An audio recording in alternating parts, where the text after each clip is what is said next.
Have you ever been stuck at an airport for a few hours and felt like you were losing your mind? Imagine that feeling.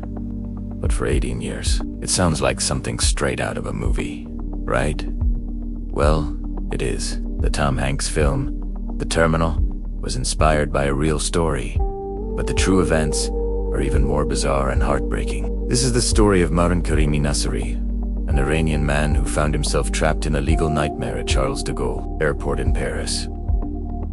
His ordeal began in 1988.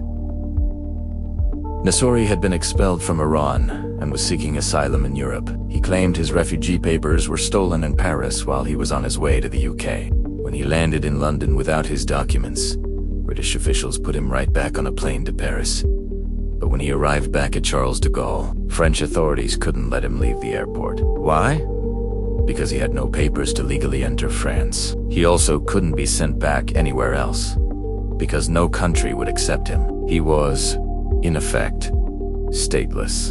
So, Terminal 1 became his home. He slept on a red plastic bench, showered in staff facilities, and wrote in his diary for hours on end. The airport staff and regular travelers became his unlikely community. They'd bring him food, books, and even a radio. The airport doctor looked after his health, and the terminal's hairdresser gave him haircuts. He became a strange fixture, a living landmark, known simply as Sir Alfred. He spent his days reading, studying economics, and observing the endless flow of people coming and going, a freedom he couldn't have. Years turned into a decade. His case became a complex legal puzzle for human rights lawyers.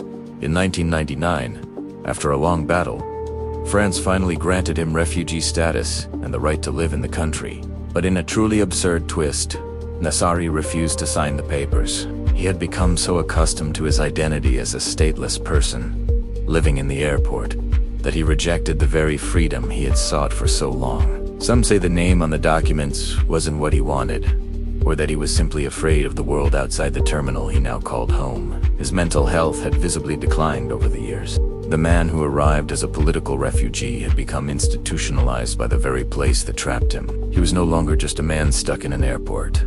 The airport had become a part of him. Finally, in 2006, after 18 long years, his life in the terminal came to an end. He was hospitalized for an illness, and after his release, he was cared for in a Paris shelter. He had earned a significant amount of money from the movie rights to his story, but he never seemed to find his place in the outside world. In a sad and strange final chapter, Mehran Karimi Nasseri returned to Charles de Gaulle Airport in late 2022. He was seen once again living among the travelers, though this time by choice. A few weeks later, he passed away from a heart attack, right there in Terminal 2F. He died in the only place that had truly been his home for a huge part of his life.